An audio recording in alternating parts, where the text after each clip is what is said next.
तो guys, welcome back to my new video. और इसमें मैं आपको बताऊंगा नेक्स्ट वीक के स्विंग स्टॉक्स, जिसमें आप पोजीशन बनाकर एक बहुत अच्छी क्वांटिटी उठा सकते हो। तो सबसे पहला स्टॉक है अपना बर्जर पेंट का। बर्जर पेंट ने रिसेंटली यहाँ पर एक इतना लंबा हाई मार लगाया था, लगभग 685, 670-80 के करीब। उसके बाद एक बढ़िया डाउनफॉल आया, लेकिन इस प्राइस के सपोर्ट के चार्ट पर इसने सपोर्ट लिया। यहाँ से फिर इम्पल्सिव मूव आया और धीरे धीरे ये रेंज बाउंड हो गया। लेकिन अब धीरे धीरे इसका, अगर इस रेजिस्टेंस का ब्रेकआउट आता है तो आप एटलीस्ट यहाँ तक का टारगेट तो ले ही सकते हैं। इतना टारगेट आपको मिल जाएगा। ये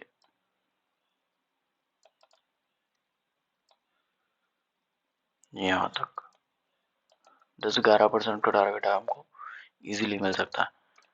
80% क्वांटिटी है, आप बुक कर लेना और बाकी के लिए आप छोड़ देना उसको, क्योंकि पेंट सेक्टर का अच्छा स्टॉक है। तो अगर टारगेट देगा तो बड़ा भी दे सकता है। ऊपर की रैली में आपको दिखाऊं तो काफ़ी अच्छी थी, 705। यहाँ तक का टारगेट आपको मिल सकता है इस हाई तक का। 10-11% से 20%, 21% तक का आपको टारगेट मिल सकता है। ठीक है। और नीचे से एक ट्रेंड लाइन का सपोर्ट भी है।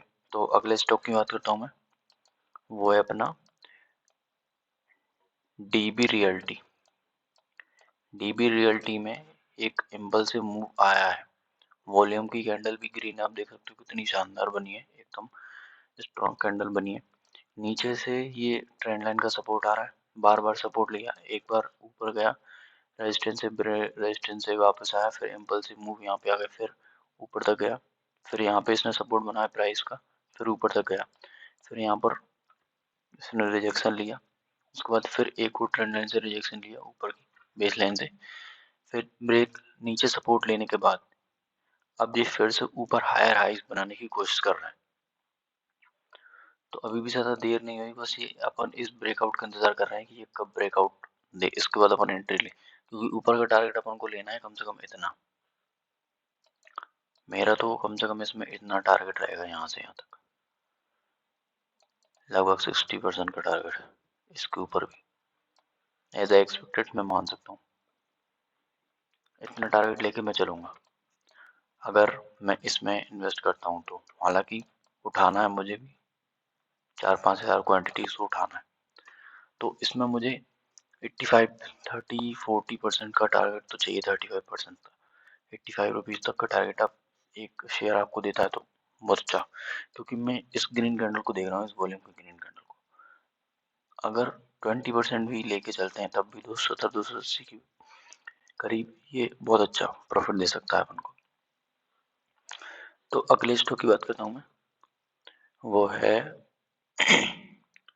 अपना नावा। नावा में एक डब्लू बना है छोटा सा, हेड एंड शोल्डर बोल लो या कप एंड हैंडल बोल लो, कुछ भी बोल लो। कप एंड हैंडल बोल ले तो यहाँ से एक कप, ये हैंडल, ये रीटेस्ट हो रहा है। यहाँ पे ट्रेंड लाइन में ड्रॉ कर देता हूँ आपके लिए, यहीं से प्राइस अगर इसके ऊपर जाता है, ये विक्स का मतलब ये है कि ये बार बार रिजेक्शन ले रहा है यहाँ से। अगर प्राइस इसके ऊपर जाता है तो आप इसमें एक बहुत अच्छी अपॉर्चुनिटी बना सकते हो। टारगेट मैं आपको बता देता हूँ, ये टारगेट होगा अपना, इतना टारगेट होगा लगभग 20% का।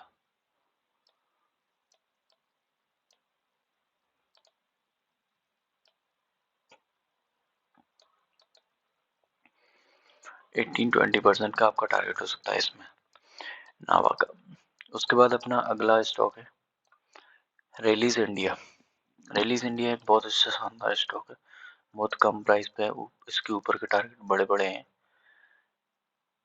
आप अगर इसमें बड़ी क्वांटिटी उठाते हो तो याद रखना, हर इम्पल्सिव बड़े मूव पर आपको क्वांटिटी बुक करनी है। ये वीकली फ्रेम का चार्ट है, तो इसमें आपको थोड़ा लंबा होल्ड करना पड़ सकता है। इसमें आप जब भी स्टॉक 275 इस ब्रेकआउट को तोड़ के एक बढ़िया कैंडल बनाए, ये यहाँ पर रीटेस्ट करें, तभी उसके टाइम पर ही आपको इसमें एंट्री बनानी है, उससे पहले नहीं बनानी। ठीक है, उससे पहले आपको एंट्री नहीं बनानी,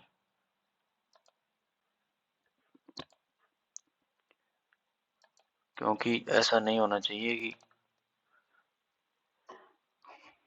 आप एंट्री बनाओ, प्राइस रीटेस्ट करने आए और आपको लॉस दिखे और आप पोजीशन काट दो। हम वेट करेंगे जब तक प्राइस इसके ऊपर नहीं आ जाता, उसके बाद ही हम इसमें पोजीशन बनाएंगे। ठीक है, नेक्स्ट स्टॉक की मैं बात करता हूँ, खेतान केमिकल्स की। स्टॉक बहुत काफ़ी टाइम से, लंबे टाइम से पड़ा हुआ है, बिल्कुल कोई दिक्कत नहीं है, एकदम लो प्राइस लेवल पे आ चुका है, बहुत कम प्राइस लेवल पे आ चुका है।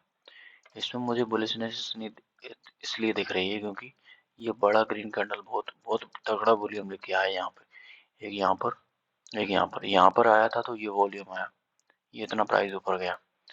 यहाँ पर जब ये आया है तो अब देखते हैं इतना प्राइस ऊपर जाएगा। इसमें टारगेट आप बड़े रखना, इसमें बड़े टारगेट हो सकते हैं अपने, ये लगभग यहाँ से यहाँ तक का टारगेट तो आप रखना ही, डबल भी कर सकते हो, कोई दिक्कत नहीं, बड़े टारगेट रखो जिससे प्रॉफिट बड़ा बने। ये बड़ा टारगेट अपन इसमें रख सकते हैं। इसमें मुझे बुलिशनेस इसलिए है, आपको कम से कम इसे 4, 6 या 8 मंथ तक होल्ड करना पड़ सकता है,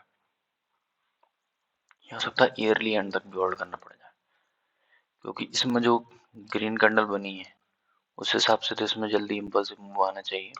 ये रीटेस्ट हो रहा है अभी थोड़ा सा, एक कैंडल के साथ ये रीटेस्ट हो रहा है, रीटेस्ट होने के कंप्लीट के बाद ये बढ़िया सा बुलिश मूव दे सकता है, हो सकता है 1-2 महीने में या 4-5 महीने में अपन को बुलिशनेस दिख जाए।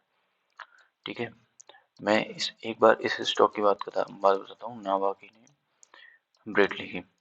ठीक है, ये बार बार इम्पल्सिव मूव देता है, फिर रीटेस्ट करता है, फिर इम्पल्सिव मूव देता है, फिर रीटेस्ट करता है, तो अगली बार जब ये इम्पल्सिव मूव दे तो ये यहाँ पे पहुंचेगा। मैं एक बार ट्रेंड लाइन इसको एक्सटेंड कर देते हैं अपन ट्रेंड लाइन को, ताकि अपन प्रॉफिट मिस ना करें बस। ठीक है, तो ये एक मरा यहाँ तक, दूसरा यहाँ तक, अगर तीसरी छलांग इस तरीके से यहाँ पे मारता तो आपको यहाँ पे प्रॉफिट बुक करना है, यहाँ कहीं पे इतनी लंबी छलांग है तो यहाँ तक तो मारनी चाहिए इसको, यहाँ पे कहीं पे आपको प्रॉफिट बुक करना, 290, 300, 280 पे आप निकल जाना और लंबा वेट नहीं करना। बर्जर पेंट में ज़्यादा बड़ा टारगेट इसलिए नहीं दे रहा क्योंकि ऊपर से बहुत बढ़िया रिजेक्शन है, हो सकता है वहाँ पे रिजेक्शन ले ले। ठीक है, स्टॉक्स तो और भी थे लेकिन जो बढ़िया स्ट्रॉन्ग सपोर्ट वाले स्टॉक थे वो वही लेके आया हूँ आपके लिए, और कुछ नहीं लेके आया। ज़्यादा बेकार का कचरा भी नहीं करना अपन को, कि अपन अपने पोर्टफोलियो में बिल्कुल ऐसे स्टॉक पटक रखें जो किसी न किसी काम के नहीं है, बस पड़े हैं अपने ऊपर बोझ बन के, तो वो नहीं करना अपन को। अपन को ऐसे स्टॉक का पोर्टफोलियो बनाना है जिसको जब भी अपन देखें तो खुशी हो कि हाँ हमने अच्छे स्टॉक उठाए थे जिससे कि हमारा प्रॉफिट आज अच्छा बन रहा है।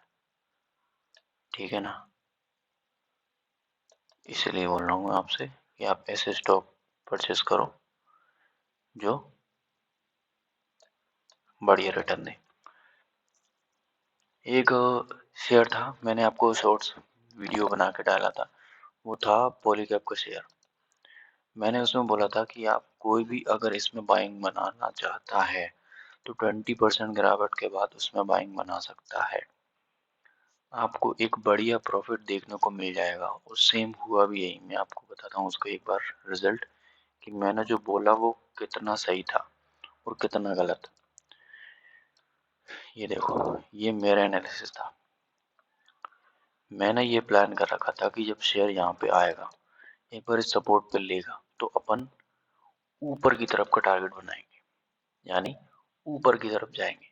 लेकिन हुआ क्या, सपोर्ट तो लिया लेकिन अगली कैंडल ग्रीन नहीं बनी, 1-2-4 बार कंसोलिडेट होता तो ये ग्रीन बनता, लेकिन नहीं हुआ। अब सोचो किसी ने अगर यहाँ पर इन्वेस्टमेंट डाला होगा इस सपोर्ट पर भी कि यहाँ से चलो प्राइस थोड़ा सा सपोर्ट लेगा, ये रिटेस्ट करा ना, सपोर्ट लेगा।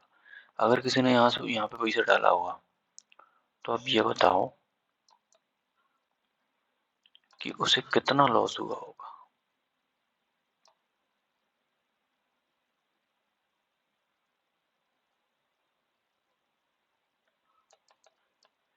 बताओ कितना लॉस हुआ होगा।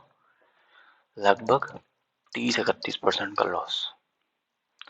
यानी प्राइस अगर यहाँ पे था इस वक्त 5499, यानी 5500 का जो शेयर था उस टाइम पे, वो अब गिर के कहाँ पहुंच चुका है, 3800 पर। तो अगर किसी बंदे ने 3800 पर प्राइस उठाया है और अगर मान लो वो कुछ इस तरीके से ड्रॉ करते हुए ड्रॉ ऊपर ऐसे ऐसे ऐसे ऐसे ऐसे ऐसे करते हुआ अगर वो यहाँ तक पहुंच गया तो क्या कर लेंगे हम, बताओ। कुछ कर पाएंगे कि नहीं कर पाएंगे? कुछ नहीं कर पाएंगे। क्यों? ये एक इम्पल्सिव मूव नहीं था, ये किसी बड़े इंस्टीट्यूशनल इन्वेस्टर ने यहाँ पर सेलिंग करी है, वो भी गैप के साथ सेलिंग करी है, इनसाइडर ट्रेडिंग हुई है इसमें। ये लाइव एग्जांपल है इनसाइडर ट्रेडिंग का। तो अगर आप चाहते थे, अगर आप किसी का मेरा सजेशन माना होता और यहाँ पे बाइंग बनाई होती तो आप अगले इसी दौरान यहाँ पे प्रॉफिट में होते।